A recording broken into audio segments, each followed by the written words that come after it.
Hello students, good morning to all. सभी को बहुत बहुत नमस्कार, राधे राधे, जय श्री कृष्णा। कैसे हैं आप सभी लोग? कैसे हैं आप सभी लोग? मैथ वीक बॉय रियाज, विशाल प्रजापति, स्वाति, ममता, नीरज, जीतू, निशांत मिश्रा।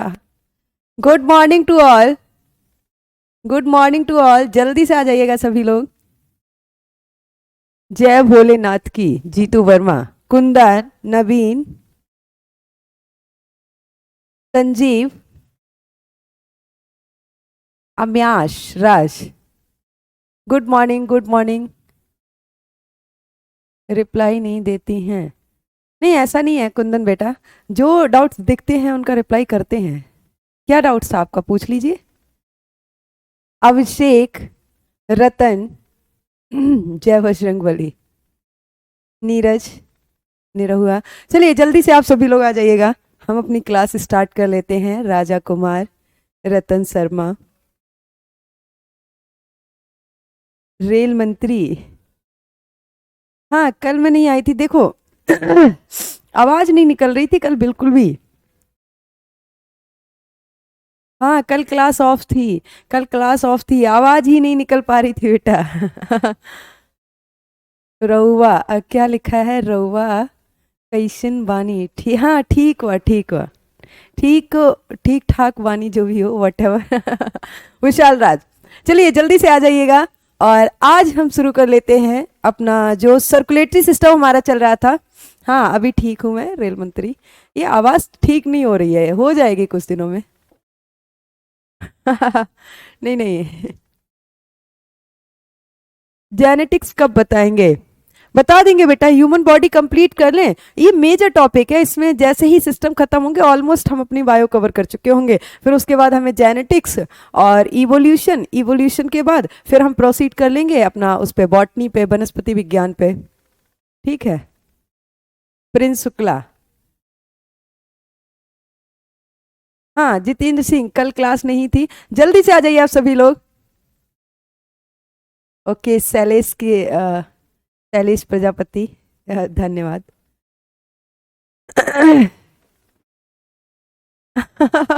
कह रहे हैं आपकी आवाज सर जैसे लग रही है, इसीलिए तो कल नहीं पढ़ाया था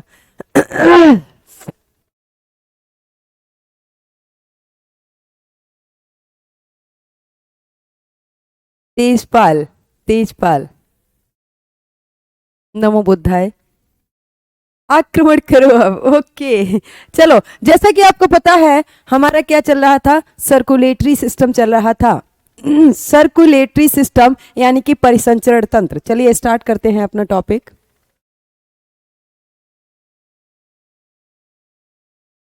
टॉपिक स्टार्ट करते हैं। टॉपिक हमारा क्या चल रहा था बेटा? सर्कुलेटरी सिस्टम, सर्कुलेटरी सिस्टम यानी कि परिसंचरण तंत्र, परिसंचरण तंत्र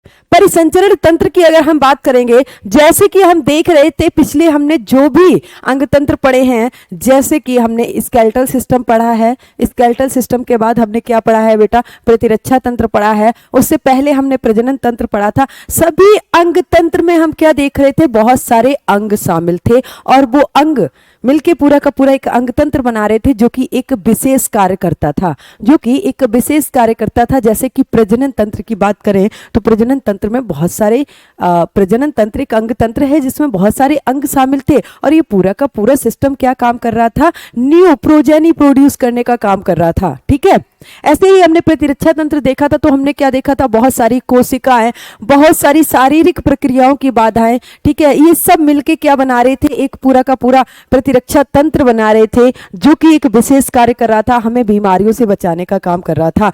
ऐसे ही अगर हम सर्कुलेटरी सिस्टम, कल अक्षांश गुप्ता कह रहे हैं दीदी कल आप कहाँ थी, कल हम अपने घर में ही थे, आवाज बहुत ज्यादा बैठ गई थी, है ना, तो पता चलता कि सामने खड़ी तो लड़की है लेकिन आवाज लड़कों वाली आ रही है।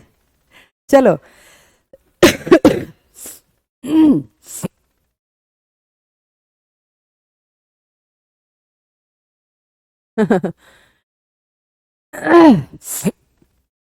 चलिए आ जाते हैं वापस। ऐसे ही अगर हम परिसंचरण तंत्र की बात करेंगे तो हम क्या देखेंगे, ये भी एक तंत्र है जिसमें बहुत सारे अंग शामिल हैं, जैसे कि आपका हृदय, जैसे कि रक्त रक्त और जैसे कि रक्त कोशिकाएं, ठीक है, रक्त कोशिकाएं, रक्त वाहिकाएं जिनके माध्यम से रक्त जाएगा, जैसे कि सिरा और धमनियां। तो ये सारे अंग कहाँ शामिल हैं बेटा, परिसंचरण तंत्र में। तो सबसे पहला जो पॉइंट है वो क्या है, हम यहाँ पे क्या देखेंगे कि मैम परिसंचरण तंत्र क्या काम करेगा, हमारा जो रक्त है उसका प्रवाह करेगा हृदय से शरीर के सभी अंगों तक। किस चीज का प्रवाह हो रहा है, किस चीज का फ्लो हो रहा है, किस चीज का सर्कुलेशन हो रहा है, ब्लड का सर्कुलेशन हो रहा है, ब्लड का परिसंचरण हो रहा है हृदय से शरीर के सभी अंगों में। आप आगे पढ़ेंगे तो आप ये भी देखेंगे कि जो रक्त कोशिकाएं हैं वो क्या कर रही हैं, ब्लड में जो रक्त कोशिकाएं हैं वो जो आप न्यूट्रिशन लेते हैं, पोषक तत्व लेते हैं, या फिर रेस्पिरेशन श्वसन के माध्यम से जो आप ऑक्सीजन लेते हैं उनको शरीर के विभिन्न अंगों तक पहुंचाती हैं। ठीक है, तो सबसे पहली चीज तो हम यही देख लेंगे कि परिसंचरण तंत्र में आखिर किसका फ्लो हो रहा है, रक्त का फ्लो हो रहा है। सबसे पहले हम रक्त के बारे में पढ़ेंगे, और जैसा कि आपको पता है कि प्रीवियस क्लास में हमने ब्लड से रिलेटेड काफी कुछ कवर किया हुआ था, ब्लड कंपोनेंट की बात चल रही थी। ठीक है, ब्लड कंपोनेंट की बात चल रही थी, और जिसमें हमने आई थिंक प्लाज्मा कवर किया हुआ था, प्लाज्मा कवर कर लिया था ना। आज हम बात करेंगे डब्ल्यूबीसी, आरबीसी और प्लेटलेट्स की। आज हम बात करेंगे रक्त कोशिकाओं की। हाँ, कवर कर लिया था ना प्रीवियस क्लास में, याद दिलाओ भाई, कल की छुट्टी हो गई। आज हम बात करेंगे रक्त कोशिकाओं की, जिसमें हम डब्ल्यूबीसी, आरबीसी और प्लेटलेट्स पढ़ेंगे। ठीक है, जिसमें हम डब्ल्यूबीसी, आरबीसी और प्लेटलेट्स पढ़ेंगे। कह रहे हैं कि प्लाज्मा अभी नहीं हुआ है, प्लाज्मा नहीं हुआ है क्या?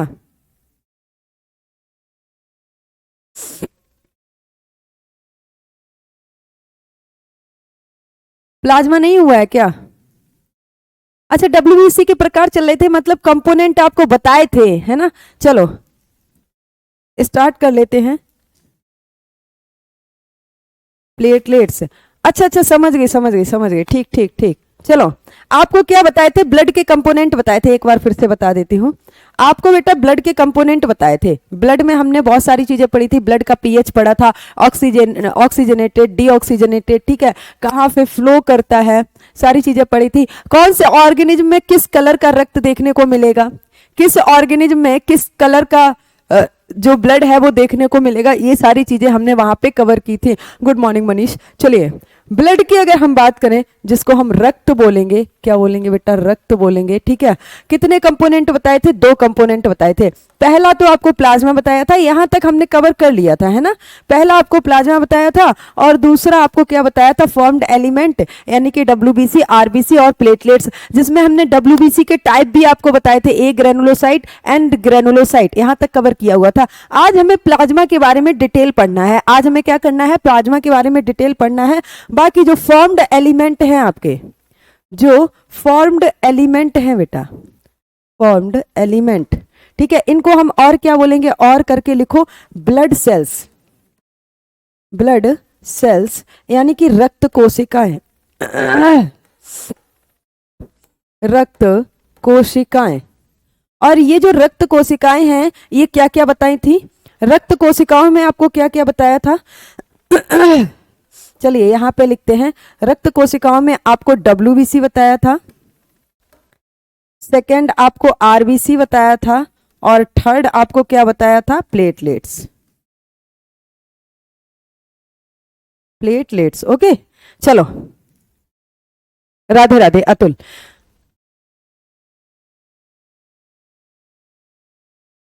अच्छा, कह रहे हैं मैम एक ऐसा काम करिए आप प्रीवियस, नहीं नहीं मुझे याद आ गया, रिकॉल हो गया है कि हमें प्लाज्मा पढ़ना है। हम चलिए आगे हम हेडिंग डालते हैं प्लाज्मा। आज हमें किसके बारे में पढ़ना है? प्लाज्मा के बारे में पढ़ना है, ठीक है।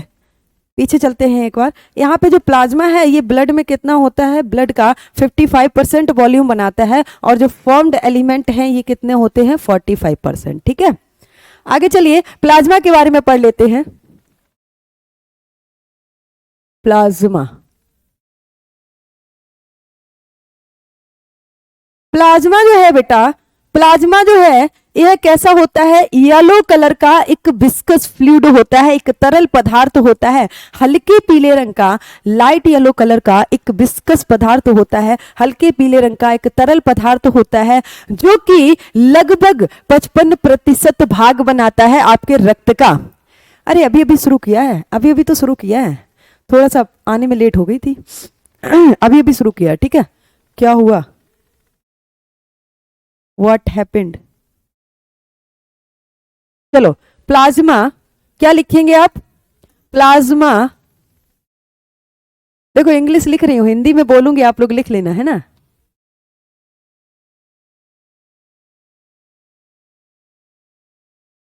हाँ, राजीव गांधी, वाह। चलिए, plasma is A viscous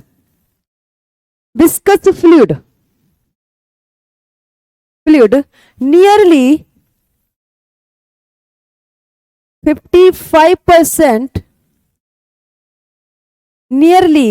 55% of the blood, ठीक है। हिंदी में क्या लिखेंगे बेटा? प्लाज्मा एक अरे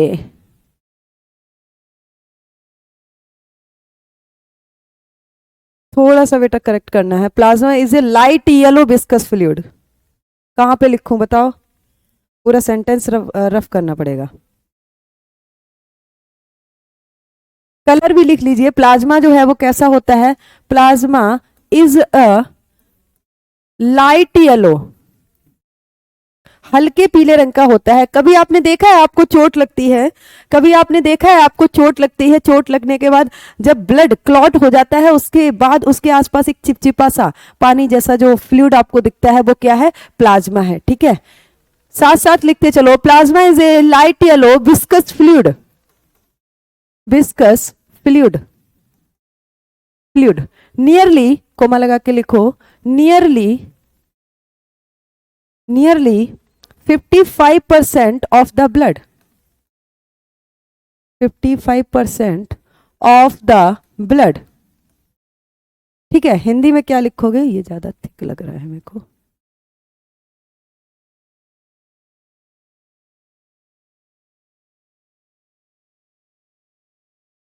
प्लाज्मा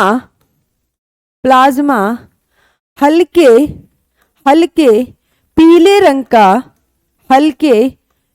रंग का, आप सभी लोगों ने देखा होगा, है ना। ब्लड क्लॉटिंग के बाद साइड से जो पानी निकलता है, हल्के चिपचिपा सा जो पदार्थ होता है।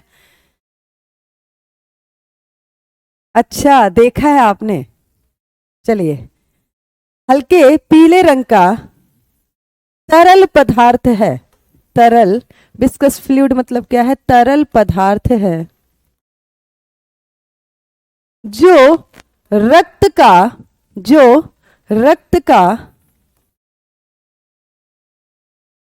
55% भाग होता है।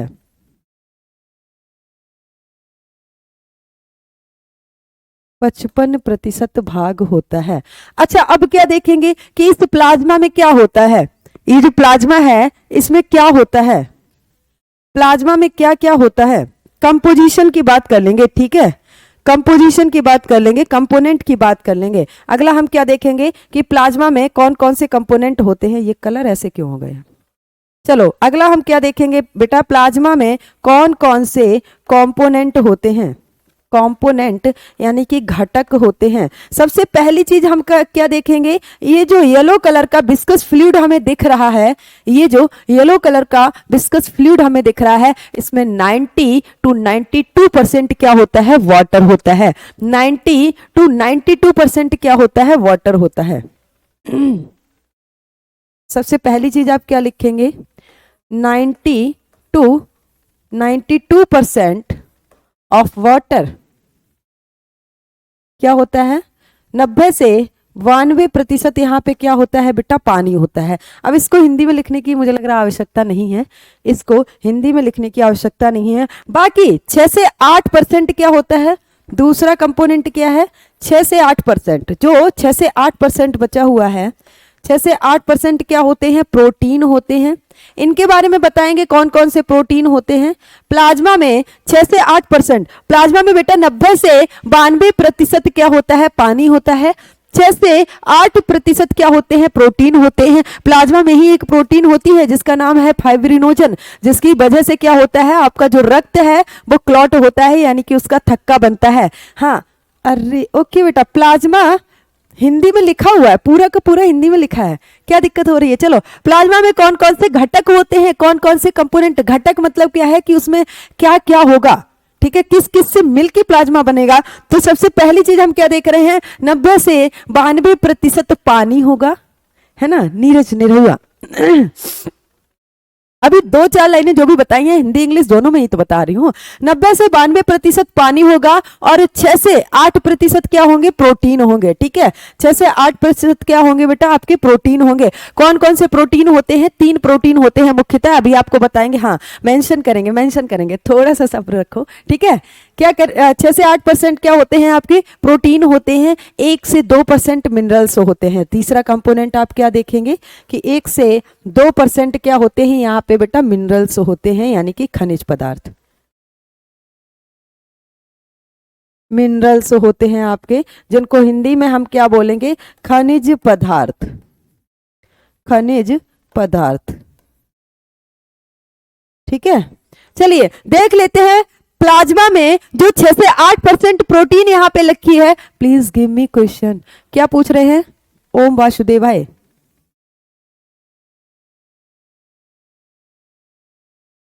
देख रहे हैं बेटा आप, 6 से 8% जो प्रोटीन है, 6 से 8% जो प्रोटीन है उसमें कौन कौन सी प्रोटीन आती हैं, आइए एक एक करके आपको लिखवा देते हैं।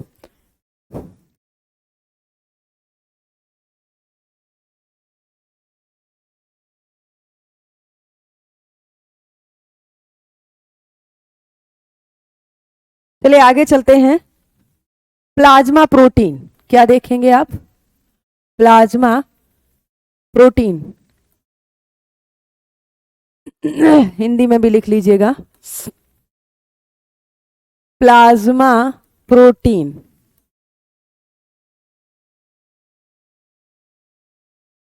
प्लाज्मा प्रोटीन की बेटा अगर हम बात करेंगे, जो आपको पीछे 6 से 8% प्लाज्मा प्रोटीन,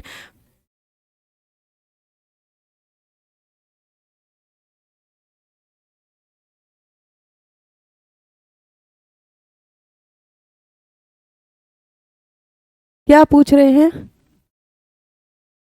ओम वासुदेव किसके खोजकर्ता पूछ रहे हो आप। अरे अब क्यों स्लाइड बैक करनी है भाई, अब तो हाथों से लिख रही हूं, अब तो समय लग रहा है, नोटिफिकेशन नहीं आया आज आपको, किसके खोजकर्ता पूछ रहे हैं, अच्छा प्लाज्मा के खोजकर्ता। चलिए लिख लीजिए, वैसे ये इंपॉर्टेंट नहीं है आपके लिए, अगर आप लिखना चाहें तो लिख सकते हैं यहाँ पे, लेकिन ये इंपॉर्टेंट नहीं है, चलो लिख लो अगर आप लिखना चाहें तो।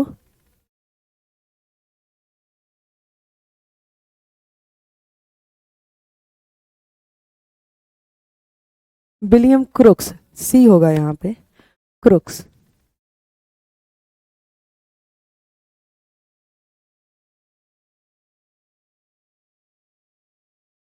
चलो आ जाओ, आगे चलें, आगे चलें। खाना खा लो।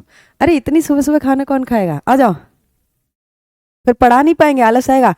प्रोटीन, प्लाज्मा प्रोटीन की बात कर लेते हैं। सबसे पहली प्रोटीन हम क्या देखेंगे, बेसिकली यहाँ पे 3 प्रोटीन होती हैं। कौन कौन सी होती हैं, कौन कौन सी 3 प्रोटीन होती हैं? पहली आपकी फाइब्रिनोजन, फाइब्रिनोजन।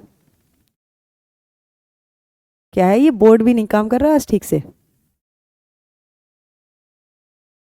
फाइब्रिनोजन, ठीक है। कौन सी होगी, fibrinogen.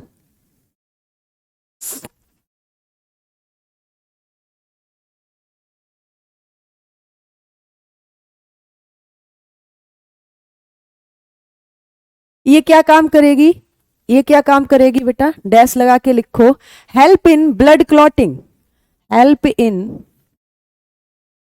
Help in blood clotting, blood clotting.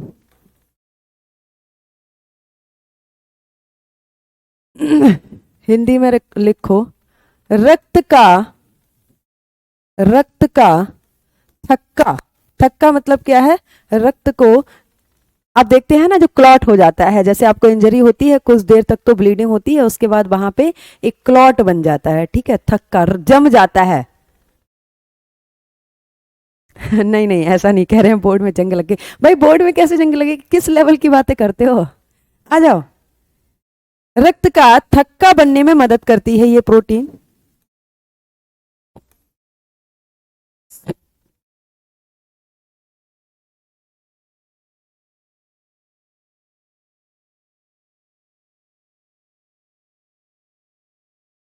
थक्का बनाने में सहायक है, ठीक है, रक्त का थक्का बनाने में सहायक है।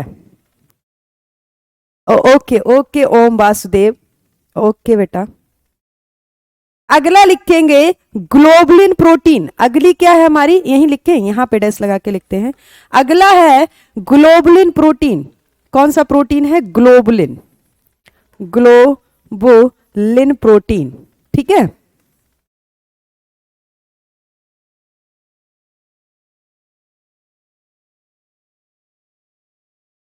ग्लोबुलिन ये क्या काम करेगी, डिफेंस मैकेनिज्म का काम करेगी, डिफेंस मैकेनिज्म का काम करेगी, प्रतिरक्षा, सुरक्षा,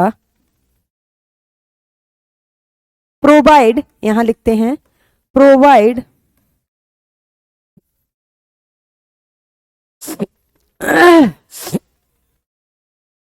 डिफेंस मैकेनिज्म, डिफेंस मैकेनिज्म, ठीक है। क्या करेगी, सुरक्षा प्रदान करेगी, सुरक्षा प्रदान करेगी। ग्लोबुलिन प्रोटीन क्या करेगी, सुरक्षा प्रदान,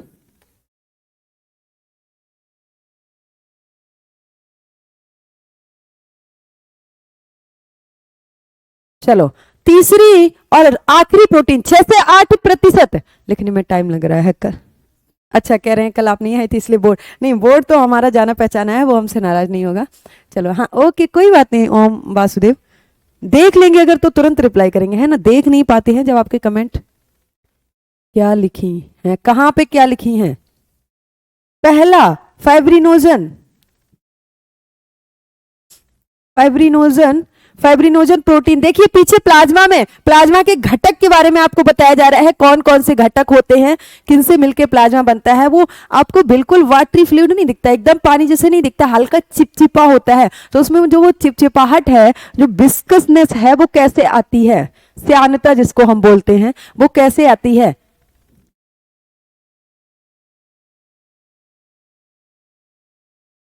सूक्ष्म जीवों से, सूक्ष्म जीवों से।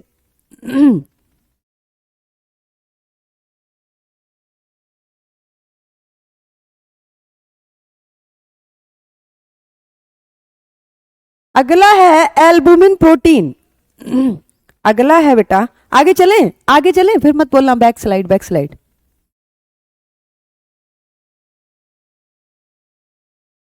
हाँ देखिए, यस कह रहे हैं विटामिन के। देखिए केवल ब्लड क्लॉटिंग में विटामिन के नहीं होता है, बहुत सारी चीजें होती हैं। विटामिन के होता है, प्रोथ्रोम्बिन या फाइब्रिनोजन प्रोटीन होती है, कैल्शियम आयन रिस्पॉन्सिबल होता है, ये सारी चीजें मिलकर ब्लड क्लॉटिंग में हेल्प करती हैं। ओके चलिए आगे चलते हैं। आगे चलते हैं तो अगली प्रोटीन हमारी क्या है, एल्बुमिन। अच्छा, एल्बुमिन प्रोटीन आपको याद है कहाँ पढ़ाई गई थी? किसी को याद है एल्बुमिन प्रोटीन हमने कहाँ पढ़ी थी?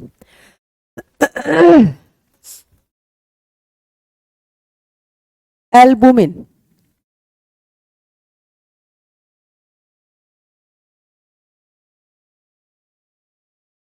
एल्बुमिन किसी को याद है एल्बुमिन प्रोटीन कहाँ पढ़ी थी? अच्छा कह रहे हैं इंग्लिश में हैंड राइटिंग। निधि सिंह कह रही हैं कि आप पीपीटी से पढ़ाइए।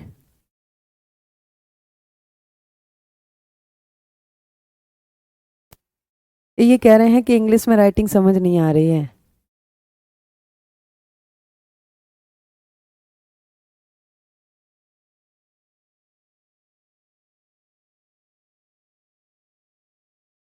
मॉक टेस्ट अपलोड करो। प्रवीण प्रजापति कह रहे हैं आपको हर चैप्टर के लास्ट में जो यहाँ पे स्कोर बूस्टर टेस्ट कराया जाता है, आज पीपीटी मैंने लगवाई नहीं है तो आज तो हैंड राइटिंग ही पढ़ना है, ठीक है? पीपीटी रेडी है बट लगवाया नहीं है।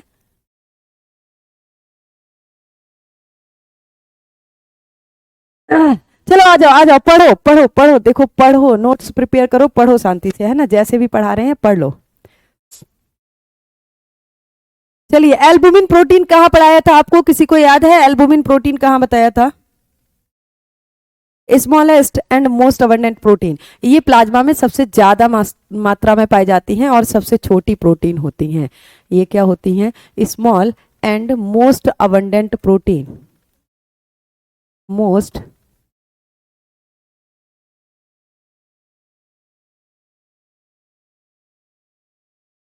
अबंडेंट प्रोटीन, ठीक है?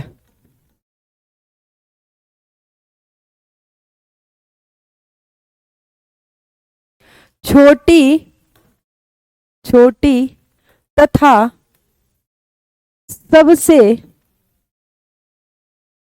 प्रचुर मात्रा में पाई जाती हैं, सबसे प्रचुर मात्रा में पाई जाती हैं।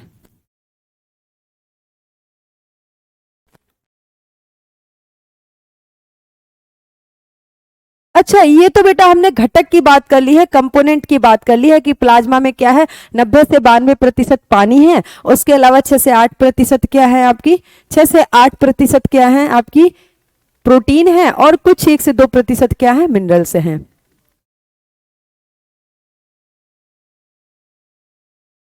तो पीडीएफ तो आपको यही मिलता है ना, जो पढ़ाते हैं यही पीडीएफ की फॉर्म में मिल जाता है, चाहे पीपीटी हो या हैंड रिटन हो।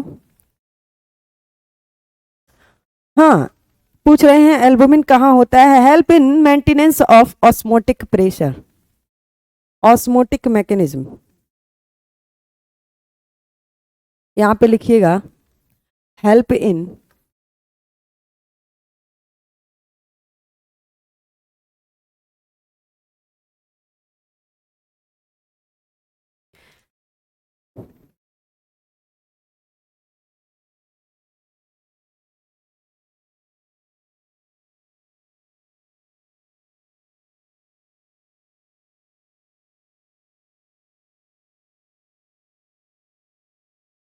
पराशरण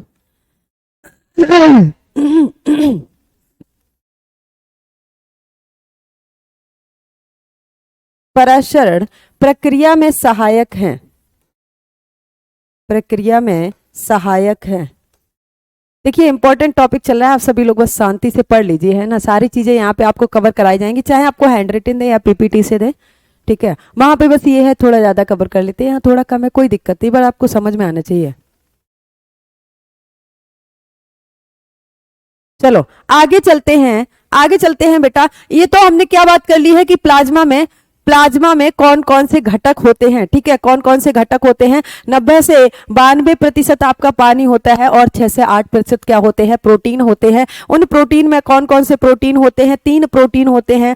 पहला आपका फाइब्रिनोजन है जो कि ब्लड क्लॉटिंग में हेल्प करेगा, दूसरा आपका दूसरा आपका ग्लोबुलिन है जो कि डिफेंस मैकेनिज्म में हेल्प करेगा, और तीसरा आपका क्या है, तीसरा आपका क्या है बेटा, एल्बुमिन है जो कि ऑस्मोटिक प्रेशर का काम करेगा। आगे हम फंक्शन ऑफ प्लाज्मा देख लेते हैं, क्या करते हैं, फंक्शन ऑफ प्लाज्मा देख लेते हैं कि रक्त में ये जो प्लाज्मा है जो कि रक्त में ये जो प्लाज्मा है जो कि रक्त का 90 से 92% भाग बनाता है, 90 से 92%, सॉरी, ये रक्त में जो प्लाज्मा है जो कि रक्त का 55% भाग बनाता है, ये रक्त में क्या काम करता है। जैसे कि आप देखेंगे अलग थोड़ा ना है, प्लाज्मा रक्त से अलग थोड़ा ना है, रक्त प्लाज्मा तथा को जो रक्त कोशिकाएं हैं उनसे मिलके ही बना है। तो जो काम ब्लड का होगा वो काम क्या होगा, प्लाज्मा का होगा। एक बार लिखिएगा function of plasma.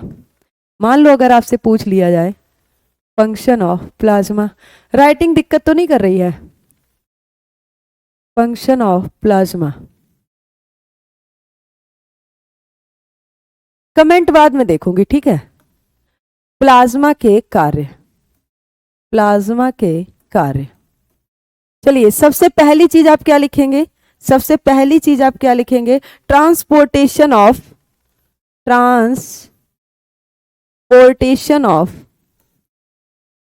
Transportation of nutrients. No ma'am, okay okay okay, नहीं अच्छी नहीं है लेकिन आपको बस समझ में आनी चाहिए। अब ये कौन है, काजल कह रही हैं, Kajal ma'am, oh my God what a name. चलिए आ जाइए, कह रहे हैं बैक स्लाइड पे। अभी क्या दिक्कत है बेटा, अब तो हाथ से लिख रही हूँ, अब तो हाथ से लिख रही हूँ, अब तो आप साथ साथ लिखते चलिए।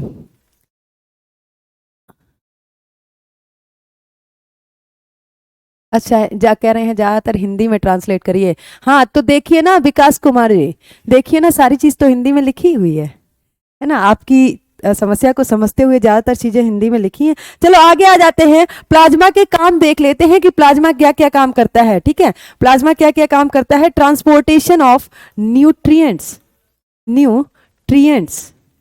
ठीक है, यानी कि ये क्या करेगा, पोषक पदार्थों का स्थानांतरण करेगा। कैसे करेगा, मान लो आपने खाना खाया, अभी आगे आप पाचन तंत्र पढ़ेंगे, आप खाना खाते हैं, खाना पचता है, आमाशय में खाने का पाचन होता है, जो बचा हुआ पाचन रह जाता है, बचा हुआ भोज्य पदार्थ जिसका पाचन नहीं हो पाता है, फाइनली उसका पाचन कहाँ होता है, छोटी आंत में होता है। और पाचन के बाद क्या होता है, जो आप कार्बोहाइड्रेट लेते हैं ना, आप क्या खाते हैं, कार्बोहाइड्रेट खाते हैं, ठीक है। तो वो कार्बोहाइड्रेट अपनी बेसिक यूनिट में तोड़ा जाता है, या फिर जो आप प्रोटीन लेते हैं उनको उसकी बेसिक यूनिट अमीनो अम्ल में तोड़ा जाता है, या फिर जो आप फैट लेते हैं उसको उसकी बेसिक यूनिट फैटी एसिड और ग्लिसरॉल में तोड़ा जाता है। उसकी बेसिक यूनिट में क्यों तोड़ा जाता है, पाचन तंत्र काम क्या करता है, यही काम करता है, जो आप भोज्य पदार्थ लेते हैं उनको छोटे छोटे मॉलिक्यूल में तोड़ने का काम करता है, जिससे कि ये छोटे छोटे मॉलिक्यूल आसानी से अवशोषित हो सके। और ये अवशोषित होके आप देखेंगे तो आपकी पूरी की पूरी जो आहार नाल है वो 4 परतें हैं, उसमें पहले जो सबसे अंदर वाली परत है जिसको हम म्यूकोसा परत बोलते हैं, श्लेष्मा परत बोलते हैं, ठीक है, उससे क्या होता है, भोज्य पदार्थों का अवशोषण होता है, और इन भोज्य पदार्थों का, इन पोषक पदार्थों का जो अवशोषित हुए हैं इनको रक्त में पहुंचाया जाता है, और ये रक्त के माध्यम से शरीर के सभी अंगों तक जाते हैं, सभी कोशिकाओं तक जाते हैं। आपने देखा था,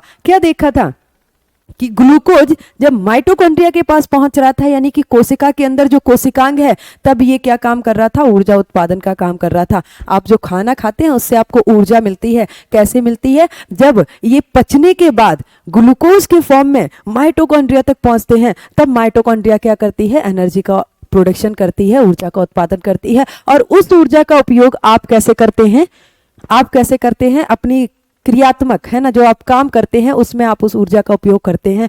लेकिन आप देखेंगे ये पोषक पदार्थ जो अवशोषित हुए हैं, रक्त जो हमारी परत है, हमारे आंत की जो सबसे अंदर वाली परत है म्यूकोसा, उससे ये पोषक पदार्थ जो अवशोषित हुए हैं ये शरीर के सभी अंगों तक किसके माध्यम से जाएंगे, रक्त के माध्यम से जाएंगे। अब रक्त में प्लाज्मा है तो प्लाज्मा भी ये काम करेगा, क्या करेगा बेटा, ट्रांसपोर्टेशन ऑफ न्यूट्रिएंट्स। हम कमेंट लास्ट में देखेंगे, ठीक है, हम पहले पढ़ेंगे आज।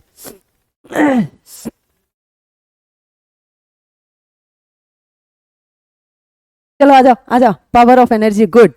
हाँ, power house of the cell बोलते हैं उसको। हिंदी में क्या लिखेंगे इसको, हिंदी में क्या लिखेंगे, न्यूट्रिएंट्स यानी कि पोषक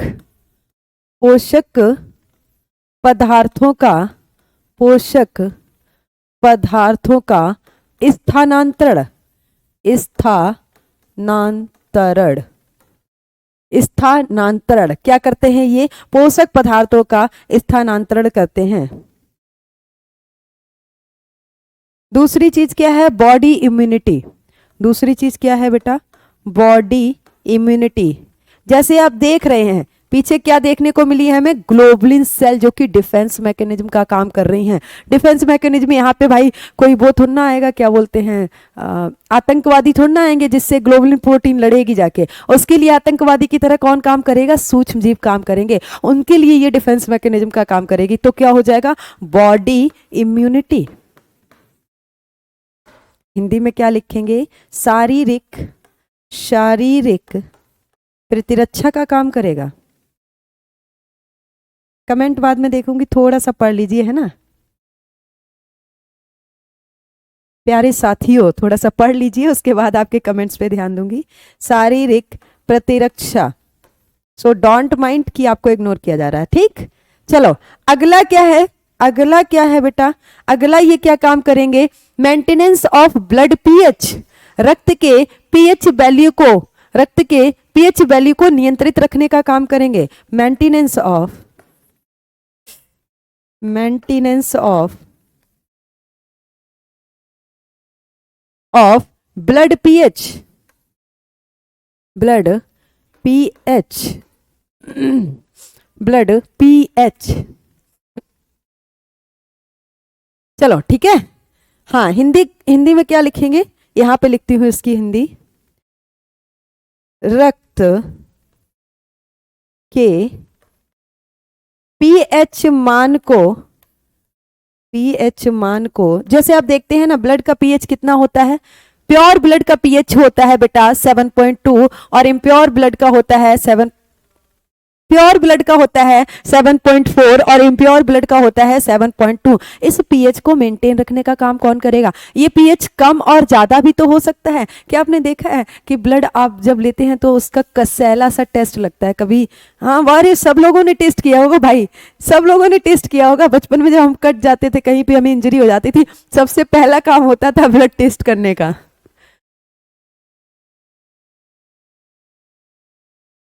एम के खान आप गलत कह रहे हैं, है ना? एम के खान आप गलत कह रहे हैं बेटा कि हम लड़कों को इग्नोर किया जाता है। मैम किसी को कोई, देखिए क्लास के दौरान किसी को इग्नोरेंस नहीं किया, किसी को इग्नोरेंस वाली फीलिंग नहीं रखनी चाहिए, है ना? ऐसा कुछ नहीं किया जाएगा। हम पढ़ाई पे ध्यान देंगे, बाकी चीजों पे ज्यादा ध्यान नहीं देंगे। हमें एग्जाम क्रैक करना है, ठीक है? चलिए आ जाइए। रक्त के पीएच मान को नियंत्रित रखता है, नियंत्रित, नियंत्रित रखता है, रखता है। बचपन में सबने ब्लड टेस्ट किया होगा, है ना? टेस्ट मतलब check.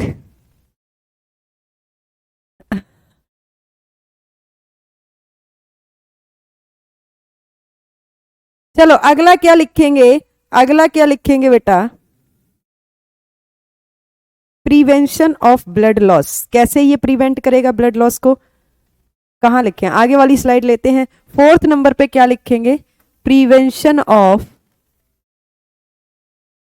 Prevention of blood loss,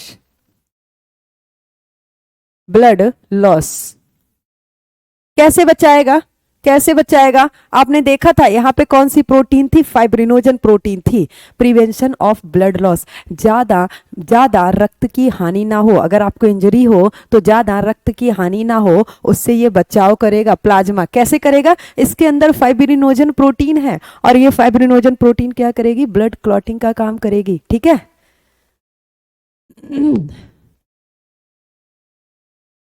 चलो आ जाओ। क्या होगा?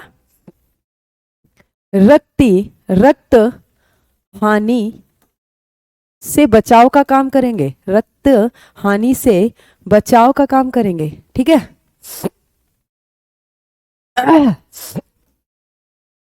बचाव में सहायक होंगे। चलते हम होंगे कामयाब एक दिन। एक मिनट बेटा, लेसेस खुल गए हैं वरना मैं गिर जाऊंगी अभी मुंह के बल, और आप लोग फिर मेरा मजाक बनाओगे, है ना, कि मैम को क्लास में चक्कर आ गया। चलो, हम होंगे कामयाब एक दिन, ऐसी वाली फीलिंग रखनी चाहिए थोड़ा। तुम चीयर अप होके पढ़ाई करो, जब हम ऐसे पढ़ाई करते हैं ना तो बहुत अच्छा आउटपुट आता है। चलिए आगे चलते हैं। और रक्त का पहला घटक, रक्त में दो घटक बताए थे, रक्त में दो घटक बताए थे। कौन कौन से दो घटक? प्लाज्मा तथा रक्त कोशिकाएं। जिसमें से प्लाज्मा के बारे में हमने पढ़ा हुआ है, जिसमें से प्लाज्मा के बारे में हमने पढ़ा है कि जो प्लाज्मा है जो कि रक्त का 55% भाग बनाता है, ये किससे मिलके बना है बेटा? 90 से 92% इसमें पानी है, बाकी 6 से 8% इसमें क्या है? प्रोटीन है, जिसके कारण ये चिपचिपा सा दिखता है। कौन कौन से प्रोटीन है वो देख लिए हैं। आखिर ये प्लाज्मा काम क्या करता है ये भी देख लिया है। अब आगे हम रक्त कोशिकाओं पे चलते हैं। नहीं, हम होंगे कामयाब का मतलब ये करियर से है। चलिए, अंजलि शुक्ला। आगे आ जाते हैं, आगे आ जाते हैं। ब्लड सेल की बात करेंगे। कौन कौन सी ब्लड सेल बताई हैं? 3 ब्लड सेल आपको बताई हैं, 3 ब्लड सेल बताई हैं, आरबीसी, डब्ल्यूबीसी और प्लेटलेट्स। एक एक करके हम सारी रक्त कोशिकाओं के बारे में पढ़ेंगे। आ जाइएगा। अगली हेडिंग क्या है? हेडिंग को थोड़ा बीच में मेंशन कर लेते हैं जिससे कि नोट्स आपको अच्छे लगे देखने में। दैट इज ब्लड सेल्स, यानी कि रक्त कोशिकाएं, रक्त कोशिकाएं, रक्त कोशिकाएं। जिसमें से सबसे पहले हम क्या पढ़ने वाले हैं? आरबीसी, जिसकी फुल फॉर्म होती है रेड ब्लड सेल्स। मेरी हाइट का क्या करोगे? मुझे कौन सा आर्मी में भर्ती होना है? डॉक्टर तो छोटे भी होते हैं, बोने भी होते हैं, लंबे भी होते हैं। अरे चलेगा, आ जाओ, वापस आओ, क्या कमेंट करते रहते हो। सबसे पहले हम क्या पढ़ेंगे? R B C. Full form क्या होगी बेटा? Red blood cell. That is red blood cell. Hindi में क्या लिखेंगे? हिंदी यही लिखते हैं लाल रक्त कणिकाएं, लाल रक्त कणिकाएं।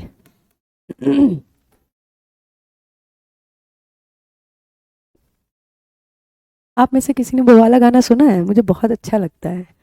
किसी आप में से किसी ने वो वाला गाना सुना है? सब अपने नजरिए पास रखो, हम अपना नजरिया रखते हैं।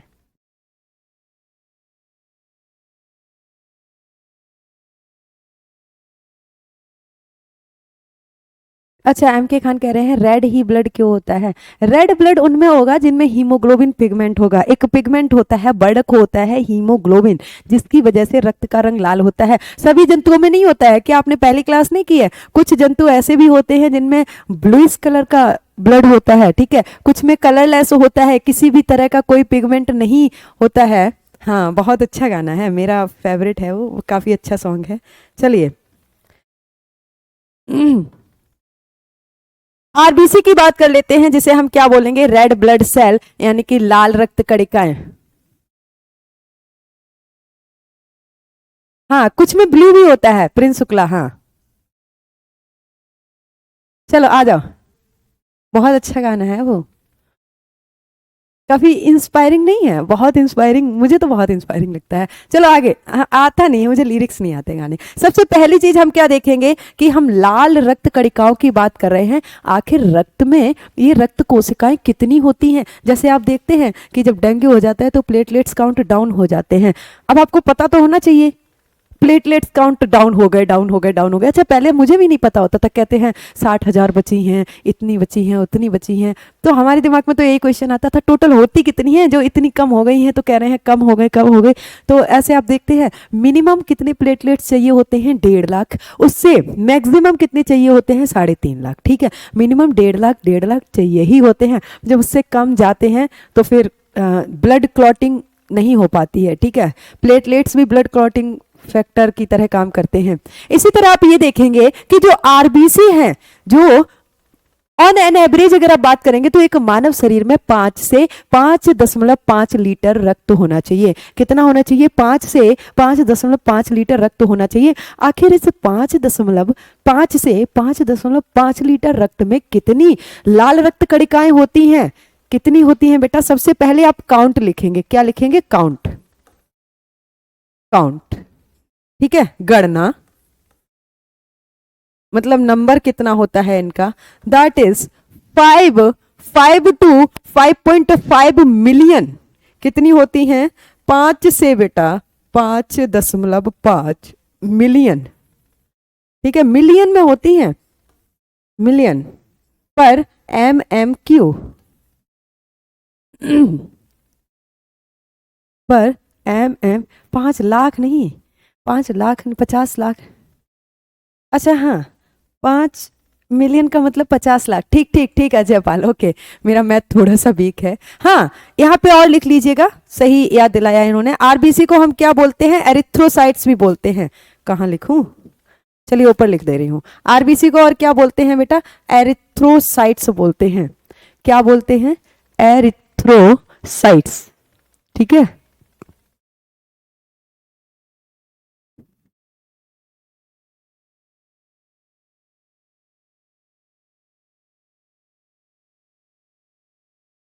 किसको बोलेंगे? आरबीसी को बोलेंगे। चलिए आगे चला जाए। अरे लिख देंगे लिख देंगे प्रिंस शुक्ला, आगे आपको बताएंगे ना अभी प्लेटलेट्स, अभी तो आरबीसी की बात चल रही है। आगे चलते हैं। आरबीसी को हम एरिथ्रोसाइट्स बोलेंगे, रेड ब्लड सेल्स, लाल रक्त कणिकाएं, जिनकी काउंटिंग होती है 5 से 5.5 मिलियन, ठीक है। अगर इनकी, एक मिनट, हम इनकी काउंटिंग को बढ़ा कब सकते हैं और घटा कब सकते हैं? हम इनकी काउंटिंग को बढ़ा कब सकते हैं और घटा कब सकते हैं? चलिए, ये तो काउंटिंग टोटल कितनी है? 5 से 5.5, ठीक है। आगे काउंट इंक्रीज, इनका काउंट इंक्रीज कब हो सकता है? काउंट इंक्रीज कब बढ़ सकता है? इनका काउंट कब बढ़ सकता है? स्ट्रेस, स्ट्रेस जब आप कैसे होंगे? तनाव में होंगे, स्ट्रेस कोमा, स्ट्रेस में इनका नंबर बढ़ेगा। दूसरी चीज हाई एल्टीट्यूड, ठीक है, जब आप ऊंचाई पे होंगे। अच्छा ऊंचाई पे क्या होता है? प्रेशर बहुत ज्यादा हो जाता है, सांस लेने में दिक्कत होती है, ज्यादा ऑक्सीजन नहीं मिल पाती है, तो नंबर ऑफ आरबीसी बढ़ जाती हैं, जिससे जितनी ज्यादा रक्त कोशिकाएं होंगी उतनी ज्यादा ऑक्सीजन को क्या किया जाएगा? एब्जॉर्ब किया जाएगा। कोल्ड तो कब से चल रहा है। हाई एल्टीट्यूड, हाई एल्टीट्यूड, अच्छा देखा है आपने, जो लोग पहाड़ों पे रहते हैं, जो लोग पहाड़ों पे रहते हैं उनका चेहरा कितना लाल सा दिखता है ना? जो लोग पहाड़ों पे रहते हैं उनका चेहरा कितना लाल सा दिखता है। या फिर एक चीज आप और लिख सकते हैं, एक्सरसाइज के दौरान, जब आप एक्सरसाइज करते हैं, जब आप एक्सरसाइज करते हैं ब्लड का फ्लो बहुत तेजी से बढ़ जाता है, आपको ज्यादा ऑक्सीजन चाहिए होती है, और जितनी ज्यादा ऑक्सीजन आपके अंगों को ज्यादा से ज्यादा ऑक्सीजन की आवश्यकता होगी, तो वहां पे आरबीसी का नंबर बढ़ेगा, जिससे कि ये ज्यादा से ज्यादा ऑक्सीजन को आपके शारीरिक अंग तक पहुंचा सकें। इसलिए कहा जाता है एक्सरसाइज करो, एक्सरसाइज करो। बैक क्यों करनी है हिंदी में? हाँ हाँ एक मिनट, पहले इंग्लिश तो कंप्लीट कर ले। एक्सरसाइज क्या लिख रही हूं मैं?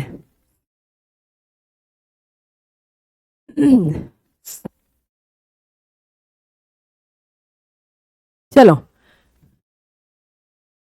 इनका नंबर बढ़ेगा कब? काउंट इंक्रीज,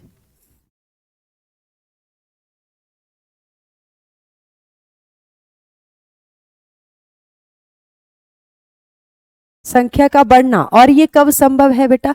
तनावग्रस्त स्थिति में, तनावग्रस्त।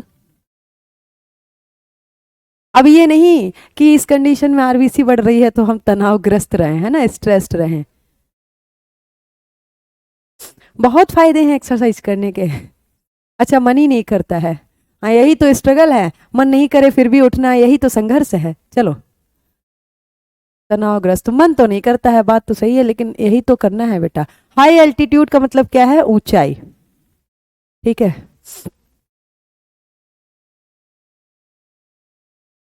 ऊंचाई पे। और दूसरा क्या है? एक्सरसाइज, एक्सरसाइज को हिंदी में क्या बोलते हैं? व्यायाम। एक्सरसाइज को हिंदी में क्या बोलते हैं? व्यायाम।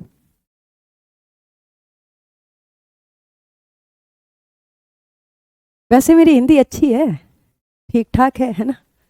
चलो क्या पूछ रहे हैं? ब्लू ब्लड में हीमोसाइनिन पिगमेंट बताया था संतोष कुमार, हीमोसाइनिन पिगमेंट, और उस हीमोसाइनिन पिगमेंट में कॉपर एलिमेंट होता है, जो जब आप केमिस्ट्री में पढ़ेंगे तो आप देखेंगे कि कॉपर का कलर कैसा होता है, ब्लू होता है। इसी वजह से वो एनिमल, वो जीव जिनमें हीमोसाइनिन पिगमेंट होता है उनके रक्त का रंग कैसा होता है, लाल होता है। Iron iron light red colour का होता है, इसीलिए हमारा जो हीमोग्लोबिन पिगमेंट है उसमें आयरन होता है, इसीलिए हमारे रक्त का रंग कैसा होता है, लाल होता है। ठीक है, चलिए आगे क्या करेंगे, अगला हम देखेंगे कि काउंट डिक्रीज कैसे हो सकता है। काउंट डिक्रीज, काउंट डिक्रीज कब कब डिक्रीज होगा बेटा, कब कब डिक्रीज होगा, मेंसुरेशन, रेस्ट, या तो आप रेस्ट कर रहे हो या आप सो रहे हो, या फिर mensuration, mensuration, this is S. ठीक है, मेंसुरेशन मतलब क्या होता है, मासिक धर्म।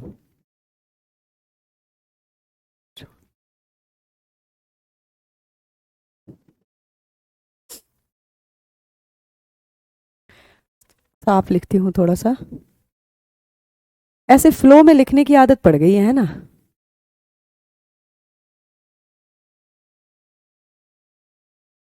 चलो हिंदी में लिखते हैं, संख्या कम कब होगी इनकी,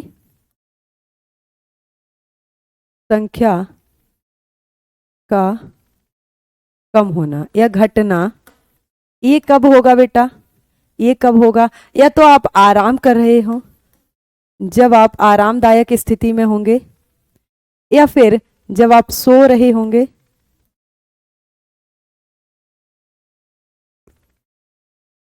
या फिर मासिक धर्म।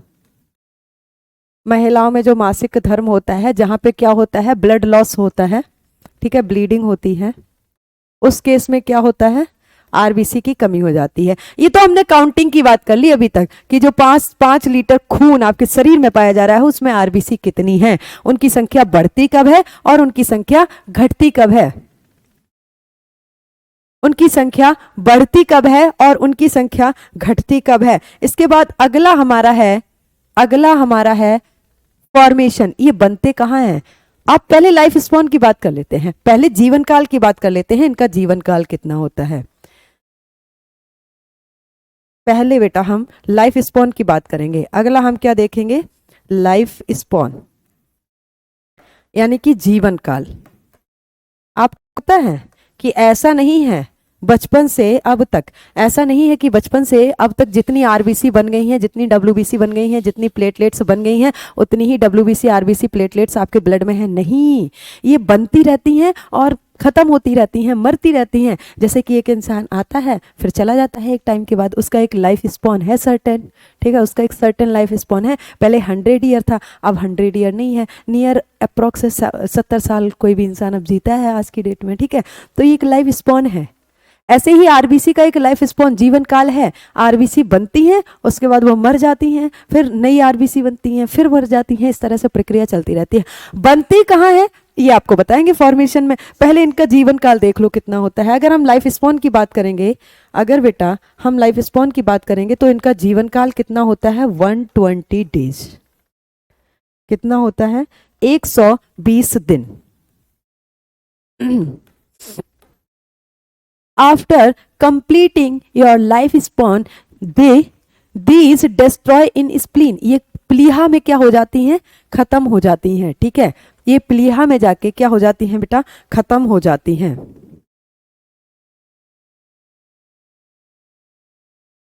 चलो आगे लिखते हैं, यहां पे लिखते हैं after completing life span, these are यानी कि आरबीसी डिस्ट्रॉय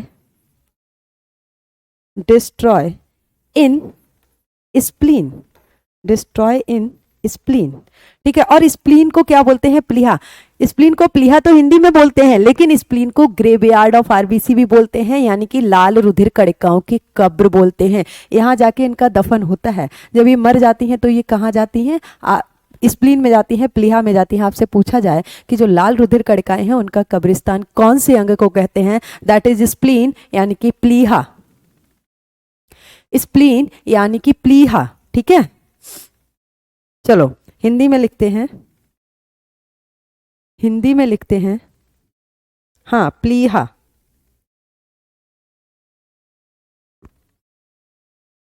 जीवन काल, जीवन काल पूरा होने के बाद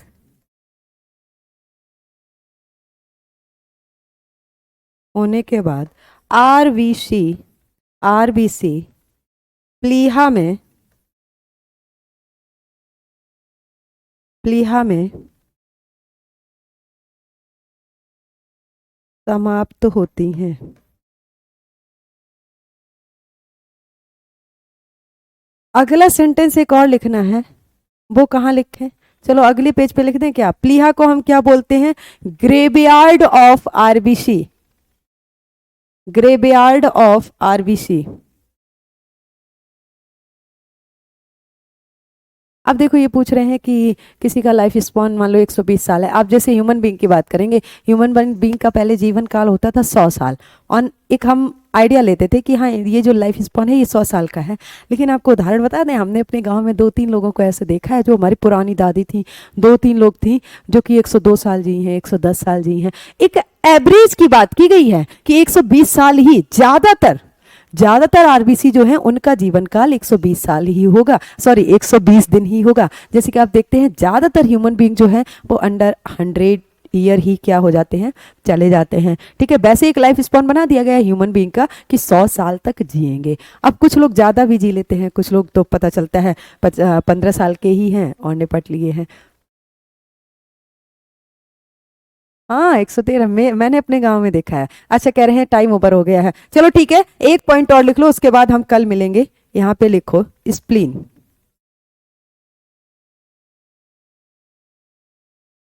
graveyard, graveyard of RBC, RBC. ठीक है, प्लीहा को हम क्या बोलते हैं, प्लीहा, प्लीहा जिसे हम क्या बोलेंगे बेटा, आरबीसी का कब्रिस्तान, कब्रिस्तान। ओके चलिए, चलिए तो आगे के कार्यक्रम को कल देखा जाएगा।